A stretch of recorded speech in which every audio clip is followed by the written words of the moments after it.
family, and welcome back to the Explore the Extraordinary podcast. My name is Betty Guadagno, and today I am joined by Cindi. And Cindi is a wonderful soul connection for me. She's a holistic nutritionist and counselor, and I'm really excited to introduce her to the community here at IANDS and to give her some space to share about her spiritual experiences and what she's doing with her life now. And so I'm not going to waste any time. I'm going to pass it right over to you, Cindi. Thanks so much for being here and sharing today. Yes, thank you so much for having me. So I'm just going to share a little bit about my journey and how I got here. I was at 4 years old. I had a spiritual experience where I felt called to help heal the earth and heal the people on it, and and I have worked with that on and off throughout my life. I got led astray a few times, no doubt, and I but I always had this core belief that everything that we live with and what we call creation, the creation, no matter what modality of spirituality you do, but was sacred. And that has stuck with me. I've been an animal advocate. I've done all sorts of things with animals, rescues and stuff like that. Just because I believe in the sanctity of the creatures that are on the earth with us, including the trees. You know, I'm one of those tree huggers. I have had a lot of paranormal, what people would call paranormal experiences throughout my lifetime, and I've had lucid dreaming quite a bit. And like I said, I went astray, but I grew up in a household that wasn't the norm. In fact, it was very much a strict religious environment, and we ate poorly. Just because my mom just didn't really know how to do anything better. Our dad was gone a lot. He was in the Navy, and she had a budget, got the food once a month, so she bought a lot of not fresh food, canned food and stuff like that. But that was also the era for her, and the time when it started being pushed. Oh, here, feed your family canned goods, right? And that was something that she didn't know. That was she was being told. That was the culture of the time. And and I got to a point when I was younger, we would go visit my grandmother, and she had a goat that I fell in love with. I remember that at 4 and 5 years old, loving this goat. And we had and we'd help her shuck peas from the garden, and we'd help her, do the green beans. And I'm like, wow, look at this food we're eating. And I became very much wanting to be about food, because I could feel the difference in my body of what I was eating. And I didn't really acknowledge that for a while in my life, like till I was in my 20s, because that felt like you can't feel that in your body. That that was the mindset, was you eat the food, you have the nutrition. But I could tell the difference between whole foods and not whole foods in my body.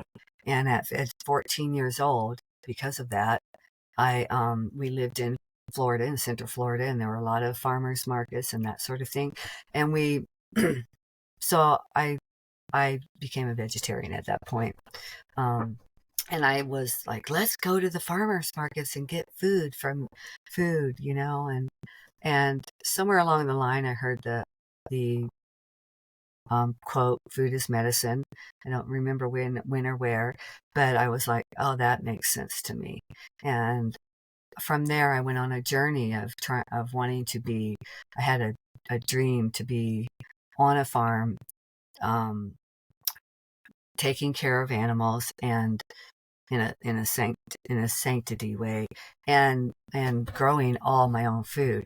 And so I became kind of part of the hippie movement of that time, of that we're going to go live off the land, and it never really came to fruition.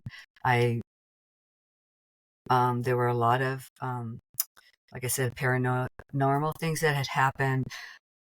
We had some traumatic things that happened in my family, and that opened me up to the other world. And I and I would see things and I would hear things, and I felt like I could feel the earth being sad sometimes, or not, or the animals on it crying. And anyway, I that was how that was my younger years, and I became open to things happening to me. Um, so I also there was an experience we had an experience where our family was kidnapped, and it's a long story. Um, and and I remember seeing faces inside of faces, like if a person was bad or if a person was good. I could see that, and that experience really opened that up. And at that time, it was like, I don't, I don't know where I was going with that, but that just opened that up. But also there was a lot of trauma in our family in addition, because there were people that they were involved with, my family. And so I began to choose not healthy people for me to hang out with. so, um, so I went on to having these experiences and being open to other dimensions, and none of that made sense in what I was told was the truth. And so I constantly downplayed it in my life, but it happened a lot. And I moved to the mountains of Colorado, and I had my children, and that was I was at 10,500 feet, very spiritually active area of the world. And that's when I started having the lucid dreaming. Would have these dreams of the end times where it would actually start to fly to places in the mountains, where we gathered in places in the mountains to heal the earth. And um, from there, anyway, that was a first really bad relationship, marriage, and I went on. And then I went back to school and got involved with corporate accounting, and thought, okay, yay, I'm finally becoming normal. And that wasn't true. So, um, but I did raise my children trying to do that. But in the meantime, I still was having these experiences. I would go into places, and I would turn corners and see something there. And sometimes I would talk to it, sometimes I wouldn't. And some of them were scary and some of them were not, right? And I started beginning to realize that there was, that I was just living the spiritual dimension, and then it was the other world, and I started embracing that. And so in spite of the religious upbringing that I had, I started being involved more in spirituality. And so I have practiced in my life. I have practiced 5 different religions in my adult life. Just searching, I've always been searching for what is this that's really going on. And in that process, I started honing the fact that I did believe that food was medicine, that I started, I had, I wanted to grow food, and I did have gardens along the way. I did have people that were in tune with that. I was in a really brilliant area for 30 years in Sonoma County, California, which is just north of the Golden Gate Bridge, just north of Marin County. Beautiful area that has very much, there are some spots in there that there's a place called Goat Rock, and I would go to it, and I could feel the ancient times. I could feel the ancient peoples that were on it. And I would just be, if I felt like I was losing my mind, which I did, I had some diagnoses at that by that point. and, and so, but I would go and I would like commune with the earth, and really actually, sometimes I would have visions of what that looked like. And it just felt really ancient, and it felt like, oh, I'm connected, there's something here. And so, but then I went on to have, a couple other bad relationships, and that interfered with my vibe, as they like to say today. Um, and but so along the way, I got heavily into into doing some drugs and alcohol, um, that was like a band-aid for me. It was one of the things that helped me survive for a while, and not want to take myself out, at that. And I did. I tried a few times. I um I just thought the earth is beautiful. The the whole foods on it, the trees, the animals, everybody is, except I can't handle this existence, with the people on it. And then, I mean, that's how I felt for many years. And so I thought, I need a way out. And finally I did find a way out, but it was a way forward instead of taking myself out. And it's been a beautiful journey. I've been able to embrace fully the spirituality that I believe in. I've been able to embrace the food is medicine concept. I will feed people. I'm one of these people that if you come to my house, I'm going to feed you. I'm going to love up on you, and and I'm going to tell you how how one of the words that I don't have I've gotten okay with it, but one of the words that I used to think was one of the worst words ever invented was deserve, because of how it's used against people, and how it makes people this I either deserve a good life or I don't, or I deserve good things or I don't, or I deserve punishment or I don't, right? And so I I just have a belief now that we've done nothing to undeserve anything. We've done nothing to make us not deserving. And I still don't like to use the word deserve because of that. I like to say worthy, because I believe all creation is sacred and worthy of the grace and the love that is abounds. And and I get really emotional about it. I feel like I have come home to myself, in the last 20 years. Um, and so I have this, so then I have been seeking out, I became an massage therapist, and then I did some other, trainings on that type of thing. And like Qigong, I do Qigong, and I've done some training on Qigong healing. Um, but it all really has come down to, that, and I actually became vegan over this last section of my life because of that whole feeling that I believe that, all is sacred. And in several of the religious texts, they talk about a time, and when we were in the 80s or something, they had the song Age of Aquarius, right? They talk about this time when the lion will, this is from the Judeo-Christian Bible, the lion will lay down with the lamb, that we're all going to live in peace, that we are all going to understand the sanctity of life, that everything is sacred, and that what really counts is love. I can still get distracted away from that sometimes. A few years ago, some stuff happened in my family that was, pretty traumatic for me.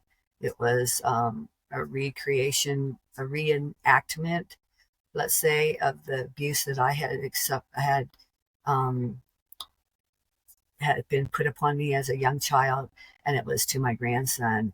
And it was like I went into the rage that had been sitting in my body for so long. And there were a couple other events that were happening. My best friend was dying, and his family was treating him very poorly. And so anyway, got I went back to the rage, and I didn't go back to the drugs. I didn't go back to the alcohol. I went back to the rage. And I have been able to now, by walking through that and looking at very closely, um, really traumatic experiences for me as a child, that I've been able to heal most of that. and I've gone back to the food is medicine. And so I gotten this certification where now I can do, you know, I don't know legally. I mean, like I did it anyway forever, feeding people and saying, here, you could do this herb, you could do this herb, you could do a poultice. Here, we could do this for you. Um, and and so that, it's like, and all of a sudden things are opening up. I actually have an opportunity now to be in two different co-op type of farming situations. One is here in New Mexico where I am. And just this past weekend, because of my connections with these now honorable spiritual people that I'm involved with, I now have an opportunity to go to Costa Rica and do the same thing for part of the year. I know it's brand new. This is brand new. And I'm like, this is all I've ever dreamed of in my body and inside my heart, was to be on the land, have beef barefoot, be honoring animals, whether you eat them or not. My choice is not. Um, but but honoring the land, not depleting the soil, not depleting, our resources, because there's ways to do it without that. And so I'm going to now be learning at my ripe old age. Biodynamic farming is finally going to be what I'm going to get to be involved with, and it's just a beautiful thing. So I think that's enough for me. That was beautiful. Thank you so much for sharing. Wow. So, first of all, Costa Rica, totally amazing. I did not know that. I got to find out with everybody else. It's beautiful. That's really cool, that just kind of by being open to the universe, by following your passion, that the doors just open up. And by following your joy is what I'm hearing and what you're saying. So a couple things came up for me while you were talking, and I can never read my own handwriting, so please bear with me. You mentioned in the beginning that you're a tree hugger, and yeah, I live in a metropolis. I'm in New York City, and so I have to walk for quite a distance to find like trees, but we have random trees sticking out of the concrete in the middle of a sidewalk, and I often wrap my arms around it, like while hundreds of people are walking past me, but like it's my only tool to ground, really, like in this very intense city. So I'll take whatever I can get, and I do a lot of visualization around grounding as well if I can't actually get to a piece of nature, because there's no like patches of grass that are easily accessible to put your feet in. So I love that in your spiritual journey, you've been called to really connect with the earth. And I think that it's really cool how different people have different paths, and like they're called to different parts of the land. And you also mentioned something about that you had practiced 5 different religions. And I'm wondering if maybe you can expound on that a little bit, and maybe share about what they were. And I'm really more interested in like what you landed on. Like what was the underlying theme that you found from devoting yourself to all these different religions and practices? That I can answer very easily. It has the bottom line, almost all. So, well, for one thing, almost every religion I've been, I currently practice Buddhism and paganism. So those two of them. I really actually, it's not really two different religions, but Protestant and Catholic, which people consider kind of different religions they're so they're so divisive against each other, really, truthfully. Like if you're, yeah. So and then I was agnostic for a long time, and I actually practiced that. um, there's beliefs about everything. I mean, like even atheism is a belief. I've not gotten to atheism just because I believe there is. I So the bottom line, almost every one of them has some kind of story of the flood, of some kind of complete earth destruction and beginning over of life. Almost every one of them has some others, like they all have a savior that has risen, pretty much. Like there's a savior that has either reincarnated or risen or something like that. And this is just how I've found it to be. And they all have a story of we're going to come to love where we are. And some of it is a new earth. It's literally a new earth. And some of it's a new earth somewhere else, right? A new place somewhere else, that we will come together in love and not have hatred and not have sorrow. And so that it took me a while to be okay with the Protestant side of the Christianity because of the very strict stuff that happened in my childhood. But it has value. It all has value, especially when you look at what it's saying is the bottom line.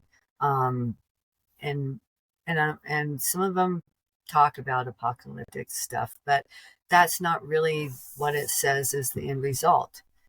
If you read it in the way I read it, that's not the end result. And so that um, so I currently call myself either, I don't call myself anything.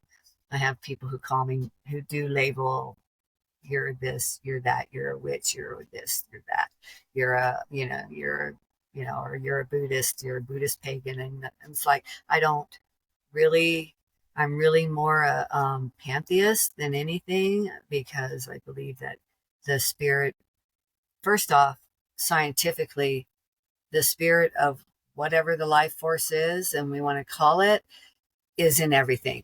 And that's what we're all made of. So, they used to call that pantheist, like as if you believe there's a little God in that little tree and a little God in that little, but that's not the way I interpret that. God is in everything. And whatever that life force is, we can call it all kinds of things. I currently call it the heart of the universe. And that appeals to me. And so, yeah, so I do believe that we're going back to the age of Aquarius. We are moving toward this opening up of of the of intolerance. And oh wait, we didn't have to be fighting about this all along. And like in the Buddhist traditions that I have studied, Kandapa and I don't remember the other name. Well, I have done. Wow, I can't remember it. But because I did it, it was a long time ago. I know that we chanted Nam Renge Ho, but we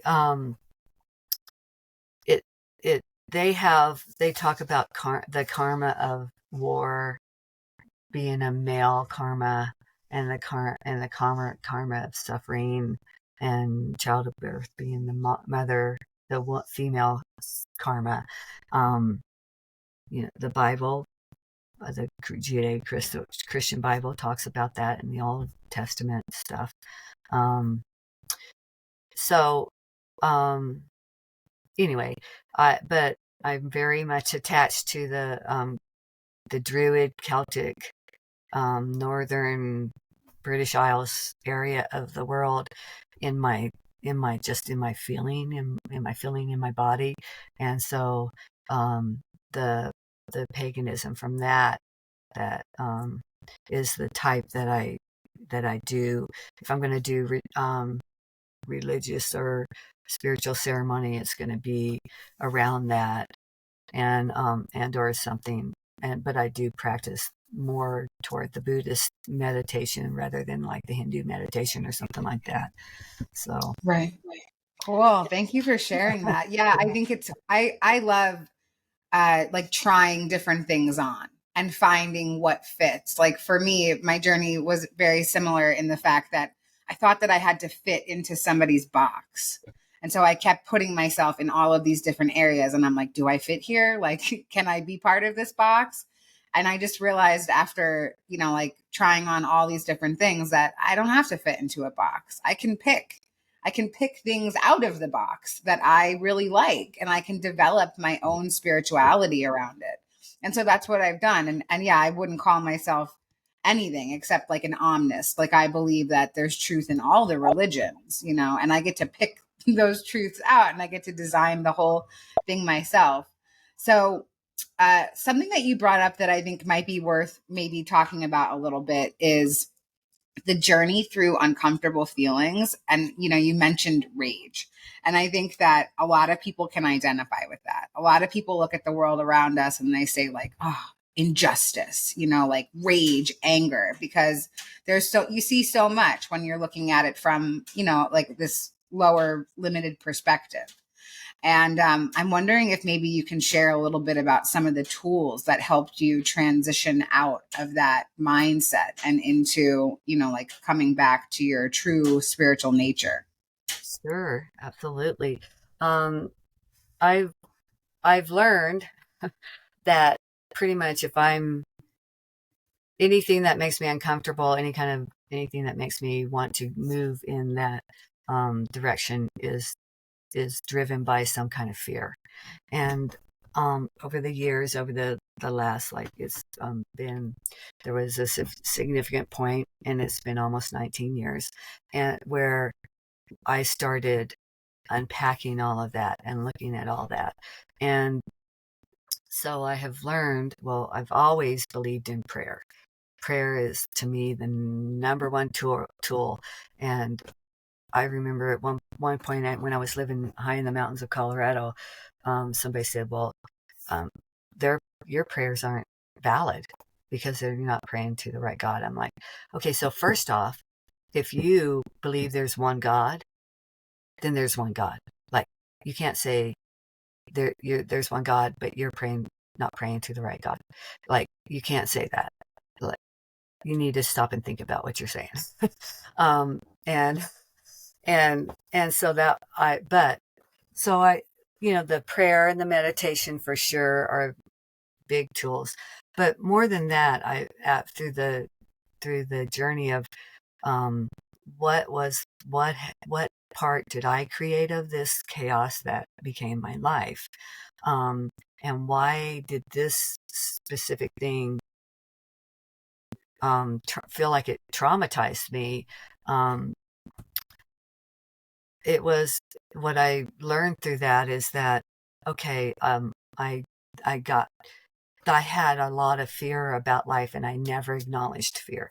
I never. You were not going to get me to acknowledge fear. It wasn't going to happen, because then I would be vulnerable, and I'd already been vulnerable, and I wasn't going to be vulnerable again, and nobody was going to make me be vulnerable again.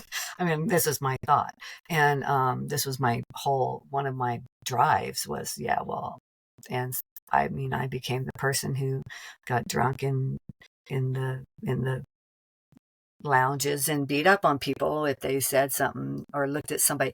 And it was usually always about, I don't I don't like the way you looked at that girl. I don't like the way you keep your hands off of her. And I was always a proponent of, I'm going to save somebody, right? Like that was part, but it was this fear of, there was just a lot of fear. And then we look at things, fear is the bottom line. And in that, I had, I that was one of the tools I brought with it was, well, what am I going to do instead of fear? Well, for a while, then, sometimes that's anger, but it can also be love. And so what I did know was that if I kept walking forward and feeling what I was feeling and unpacking it, as you said, and I had a lot of support. And so those were some of the tools, is reaching out to support, knowing that if I was unpacking it and couldn't handle the emotions that were happening, that I could reach out And that was something that I was a loner for a long time. I was like, I didn't even realize that at some point I had said to myself, I'm not going to be, I'm not going to be vulnerable to anybody ever again. Right. So I, I was just like, okay, I don't need people. And I really actually, for a while, when I was in a lot of anger myself, um, like before I entered this last part of my journey, I my vision was to go to the top of a mountain and f all of the people that all the people that I thought I was going to help save, that I thought I could be hopefully a beacon of light to, and I'm going to just I'm going to have the animals. I'm going to grow my own food, and it's just going to be me. And that has changed significantly. That has like shifted back to that.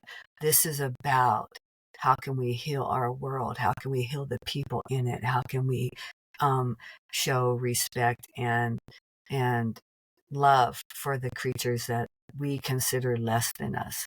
And I don't consider them less than us. Like the trees and the plants and the food and the animals and all that. So I would say that probably my biggest tools are just keep moving forward and walk through it rather than try to ignore it, rather than to go back and dull the pain with all the different ways that I did, and and to get to to admit to myself that I need connection, to understand that, and now I do want connection with other people, and like I said originally, the prayer and meditation are prayer is an amazing tool. Um, I have people who say, "Will you pray for me because your prayers work?" And I'm like, "Well, your prayers work too," but but but it's a powerful thing, and I think that because I believe in that so deeply that it does work. And it feels like there's more to that, but I think that's really is. I think I'm trying to make it complicated, and it's not. No, I think that, yeah, I think you did a really good job. That was beautiful. And yeah, I love that you just in this last part that you just said, like, you have a deep belief in prayer. And so it works because you probably have some tangible evidence that you've seen prayers come true, and I love that. And I love that I can use your evidence if I don't have any of my own. Like, you can tell me about a prayer that's come true for you, and I can say, okay, maybe I don't have the same evidence that prayers come true, but if Cindi has it, like, I could just use Cindy's proof and I could take it for myself. So with that being said, let me segue Okay. seamlessly into my next thing. So I want to talk about food as medicine. And I want to see if maybe you can share about some testimony to the fact that food really has worked as medicine for people, for you, for people in your life that you've helped with, like this next stage of your journey with being this counselor, this nutritionist. Sure. Yes, I can do that. Um, I have used, like I said, I've used herbs for a long time. And when my kids were young, I would use poultices um, for ear infections and stuff like that. And I'm trying to come up with a specific, more recent, just so I can have a good example. But I would say that even my own journey, when I got so wrapped up in, oh, I have to be making this kind of money. I'm good. I've got this very logical thing that I can do for a living. And I got really wrapped up in it. Um, that it, I, my body started to not be okay. And so, from my own experience, every time that I've gone back to eating whole foods as much as possible, then the things have um, either subsided or lessened. And like I used to have really bad allergies, and now that I've in the last 20 years come back to eating whole foods and there's a synergy in the in a whole food that has come out of the earth has come out of, something that is fresh and raw. And, I do cook food, but some foods. But there is a synergy that happens between real food and and not doesn't happen in processed foods. And the more that we use the processed foods, the more that our body starts to get clogged up, basically, like with not um, not not that having that synergistic um, flow of life. And so I'm at a point where, like, today have a little bit of allergies, but I used to get sick every year, like 2 or 3 times a year: spring, the fall, and usually sometimes either and right at Christmas. And well, right about Christmas. And because of, I would close in, it's a closing in. It's a different part of the natural cycle of life. That is a close. That's a, we're coming together with um in a, in a resting stage. And we don't honor that either. We don't honor the cycles of life much in our culture. But with food, there are foods that can help. um um I do know that, and I'm going to use somebody else's example, like this that my teacher has actually seen diabetes reversed in 30 days with eating like this food plan that we can present to people, and um using that, the different things that she has.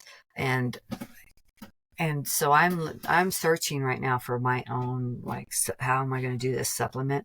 And the only reason, like, I don't want to use supplements. I don't want to use pills for sure, right? But the truth is, our land, we've depleted it.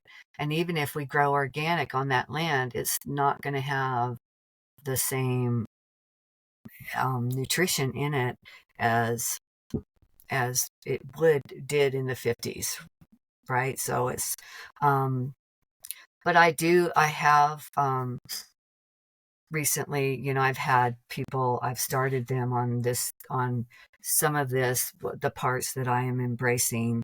And there's this, well, I've already lost like 15 pounds.